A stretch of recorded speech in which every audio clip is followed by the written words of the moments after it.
തിരികെ സ്വാഗതം. എസ് ജാനകി അമ്മയുടെ ഓർമ്മകളിലൂടെയാണ് നമ്മൾ കടന്നുപോയിക്കൊണ്ടിരിക്കുന്നത്. പൊതുദർശനം ഇപ്പോൾ പുരോഗമിക്കുന്നു മൈസൂരുവിൽ. നമുക്കിപ്പം കൈതപ്രം ദാമോദരൻ നമ്പൂതിരി തത്സമയം ചേരുകയാണ്. അങ്ങ് ഇത്രയും നേരം, അതായത് പല മാധ്യമങ്ങൾക്കായിട്ട് നൽകിയിട്ടുള്ള പ്രതികരണങ്ങളിലും നമുക്ക് നൽകിയിട്ടുള്ള പ്രതികരണത്തിലൊക്കെ അങ്ങ് എല്ലാവരും നമ്മളൊക്കെയും, ഞാൻ നേരത്തെ സൂചിപ്പിച്ചിരുന്നു, ഏത് പാട്ടാണ് നമുക്ക് ഏറ്റവും ഇഷ്ടം എന്നൊരു പക്ഷേ സംശയത്തിലായി പോകുന്ന, ഒരു പാട്ടും സെലക്ട് ചെയ്ത് പറയുമ്പോൾ അടുത്ത പാട്ടുകൾ മിസ്സായി പോകുമോ അല്ലെങ്കിൽ അതെങ്ങനെ മാറ്റി നിർത്തുമെന്ന് തോന്നുന്ന ഒരു അതുല്യ പ്രതിഭ, നിസ്തുലമായിട്ടുള്ള ശബ്ദ മാധുര്യം, മനോഹാരിത, എങ്ങനെയൊക്കെയാണ് വിശേഷിപ്പിക്കേണ്ടതെന്ന് ഒരു പക്ഷെ അറിയാത്ത ഒരാൾ, അങ്ങനെ ഒരാളാണ് വിടവാങ്ങുന്നത്. അങ്ങും അത്രമാത്രം വലിയ ആരാധകനാണ് ആ ശബ്ദത്തിൻ്റെ എന്നുള്ളത് ഇങ്ങനെ വായിക്കുകയായിരുന്നു. അങ്ങ് എങ്ങനെയാണ് ഈ നിമിഷം അങ്ങേക്ക് ജാനകിയമ്മയെ പറ്റി പറയുമ്പോൾ? പ്രിയപ്പെട്ടവരെ, ഞാൻ ജാനകിയമ്മയെ അമ്മ തന്നെ വിളിക്കാനാണ് ആഗ്രഹിക്കുന്നത്. കാരണം ഒരു 60 കാലം മുതൽക്ക് ഞാൻ അമ്മയുടെ പാട്ട് കേൾക്കുന്നുണ്ട്. അന്നേ ആരാധകനാണ് ഞാൻ.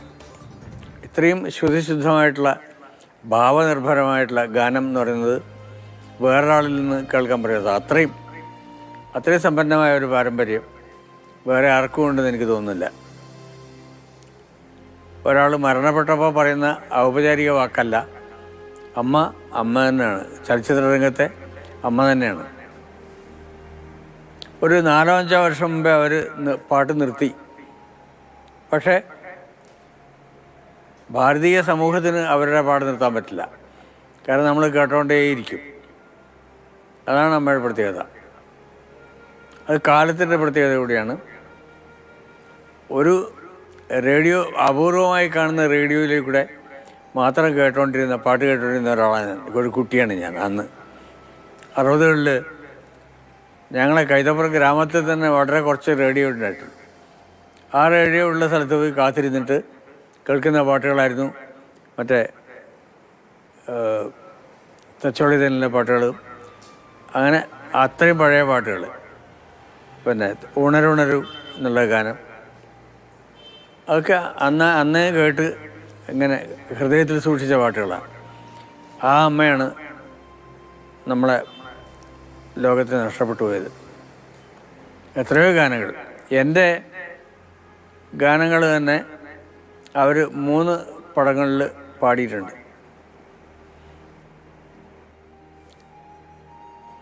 പാടണമെന്ന് എനിക്ക് ആഗ്രഹം, അത് എൻ്റെ പാട്ടുകൾ പാടണമെന്ന് ആഗ്രഹം ഉണ്ടായിരുന്നെങ്കിലും കാലം അതിന് വിലം കിട്ടതാണ്.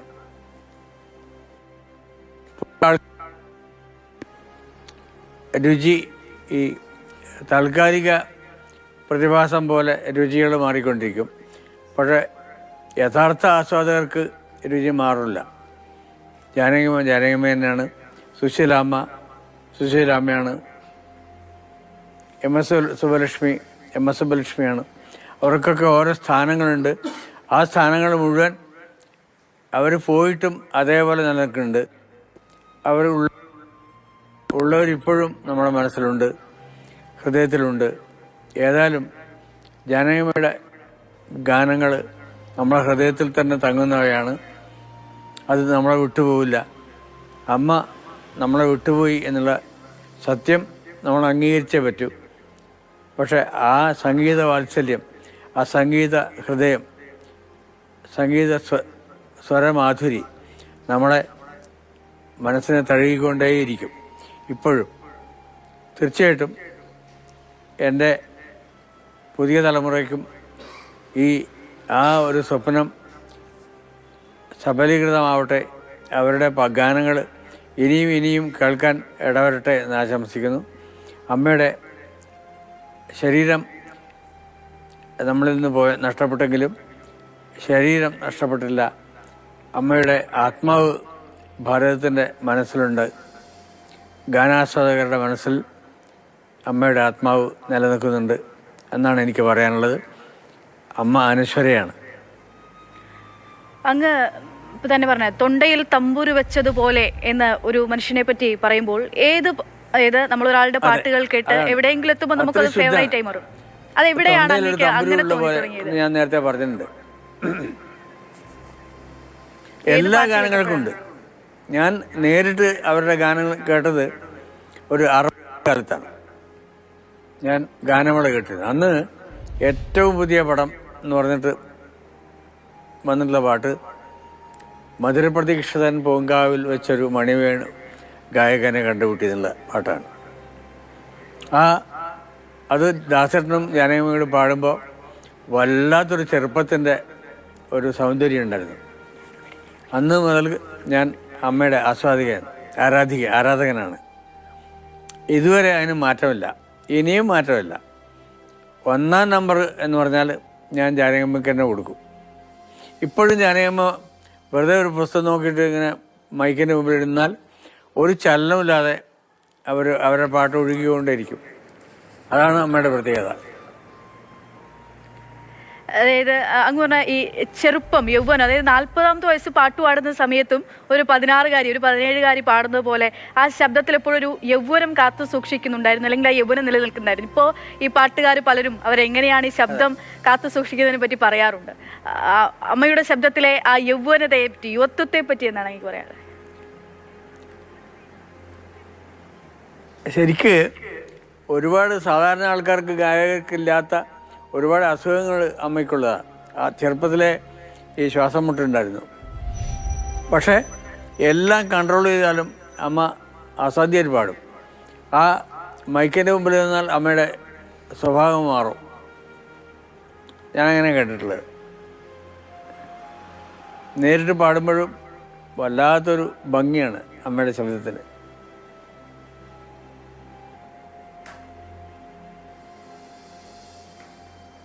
ആ നഷ്ടം തന്നെയാണ്. ഒരു കാര്യം കൂടി ചോദിക്കാം. അതായത് ഞങ്ങൾക്കൊക്കെ ജാനകി അമ്മയെ അറിയുന്നത് പാട്ടിലൂടെ മാത്രമാണ്. പിന്നീട് കാണുമ്പോൾ എപ്പോഴും ഒരു നിറപുഞ്ചിരി ഉണ്ട് മുഖത്ത് എപ്പോഴും. ജാനകി അമ്മ, ജാനകി എന്നുള്ള ആ മനുഷ്യനെ പറ്റി കൂടി അങ്ങേക്ക് അടുപ്പവും ഉണ്ടായിട്ടുള്ള, ഒരുമിച്ച് ജോലി ചെയ്തതുമായി ബന്ധപ്പെട്ടൊക്കെയുള്ള, അതുകൂടി പറഞ്ഞ് നമുക്ക് അവസാനിപ്പിക്കാം. ഒന്നമ്മയുടെ ധൈര്യമാണ്. വേറെ ആർക്കും ഇല്ലാത്ത, ഒരു ഗായകർക്കും ഇല്ലാത്ത ധൈര്യം അവർക്കുണ്ട്. ഒന്ന്, തൻ്റെ സീനിയോറിറ്റി സിനിമ സ്ക്രീനിൽ കാണണം എന്ന് പറഞ്ഞിട്ടുള്ള അമ്മയാണ് ആദ്യം.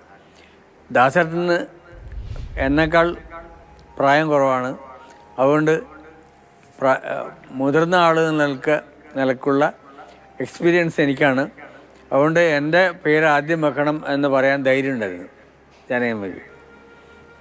അതേപോലെ ദേവരായ മാഷയുടെ പാട്ട് പാടിക്കൊണ്ടിരിക്കുമ്പോൾ ഉത്കണ്ഠ കൊണ്ട്, അല്ലെങ്കിൽ ആരാധന കൊണ്ട് അവരുടെ ഭർത്താവ് എന്തോ പറഞ്ഞു എന്ന് പറഞ്ഞിട്ട് അദ്ദേഹത്തിനെ ഗെറ്റ് ഔട്ടാക്കിയപ്പോൾ ജാനകിയമ്മ പുറത്തുപോയി. പിന്നെ ദേവരായ മാഷെ പാട്ടിൽ പാടിയിട്ടേയില്ല. അതേപോലെ പത്മഭൂഷൺ ഉത്തരേന്ത്യയിലുള്ള ഗായികമാർക്ക് കൊടുത്തതിന് ശേഷം എനിക്ക് കിട്ടിയാൽ പോരാ, എൻ്റെ സീനിയോറിറ്റി വകവച്ച് തരണം, അതുകൊണ്ട് എനിക്ക് പത്മഭൂഷൺ വേണ്ട എന്ന് പറയാനുള്ള ചങ്കൂറ്റം അമ്മയ്ക്കുണ്ടായിരുന്നു.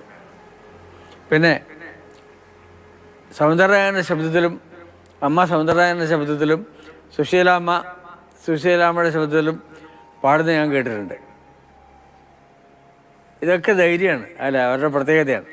വേറെ ആർക്കും ഉൾക്കൊള്ളാൻ പറ്റാത്ത പ്രത്യേകതയാണ്. പിന്നെ നല്ലത് കണ്ടാൽ തിരിച്ചറിയാൻ ഉള്ള ശക്തി. പിന്നെ SP ബാലസുബ്രഹ്മണ്യത്തിൻ്റെ കോളേജിൽ എന്തോ ഉദ്ഘാടനം ചെയ്യാൻ വേണ്ടി പോയപ്പോൾ SP പാട്ട് കേട്ടിട്ട്, മോനെ നീ സമയം വെറുതെ കളയരുത്, നീ മദ്രാസിൽ വരണം, പാടാൻ തുടങ്ങണമെന്ന് പറഞ്ഞു. അത് പറയാനുള്ള ആർക്കെങ്കിലും ധൈര്യം ഉണ്ടാവും? ഒരാളെ ധൈര്യമായിട്ട് ക്ഷണിക്കുകയാണ് സിനിമയിലേക്ക്.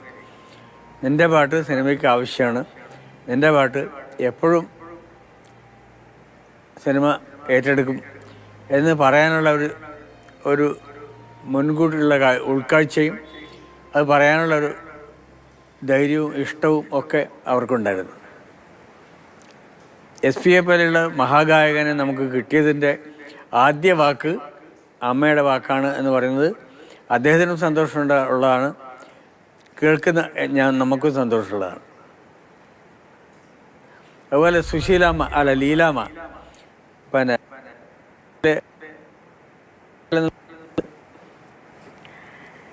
ശരി, തീർച്ചയായിട്ടും SPBയും ജാനകിയമ്മയും ഒരുമിച്ച് പിന്നീട് ചേർന്നുണ്ടായിട്ടുള്ള വിസ്മയങ്ങൾ എത്രമാത്രമാണ് അല്ലേ നമ്മൾ കേട്ടത്, ഇനിയും നമ്മൾ കേട്ടുകൊണ്ടേയിരിക്കുന്നത്.